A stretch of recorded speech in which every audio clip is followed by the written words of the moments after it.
I talk to a client and listen to a family tell me their story, these are the issues that come up.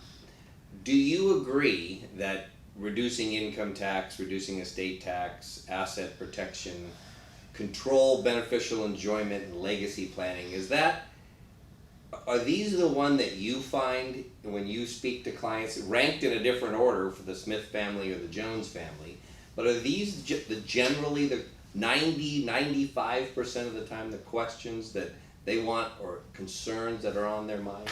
I think almost all the time it's one of these six or a subcategory of the six. And I'd say also 99% of the, or 90% of the time, there's a piece that should be bothering them that doesn't.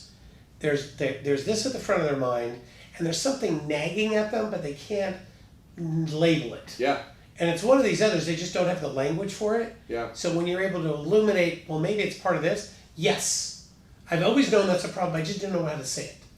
So the clients go on in your fact gathering, and these topics come up, and I find the difficulty and yet the enlightening moment where the doves come out of the box and the glow comes down and the earth moves is when you say, okay, so these things are important to you. Let's walk through the prioritization of these. And so you ask them, of these things that are on there, what's the most important, what's the second most important, and so on and so forth. Because then you also find out what's the least important to them. And it may shock me as an advisor that they're not worried about asset protection, but they drive a race car.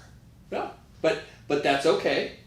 If whether it shocks you or shocks me or not, whether we think they should care about A, but instead B and C are more important to them, that's our role as advisors, is just to understand how they rank these things.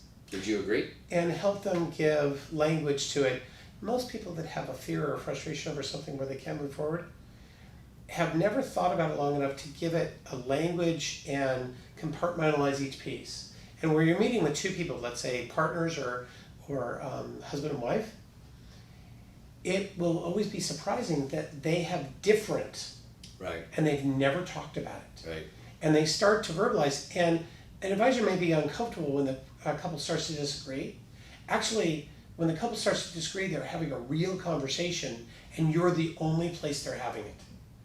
It's a good point. It's a good point, and I've seen that happen. And sometimes the wife prioritizes it one way, and as you point out, the husband says, "That's not how I feel about it." But helping them think through it, often we refer to it as a place to think, puts you in a seat that all their other advisors are not, because you're helping them think through issues. Sure. Good point.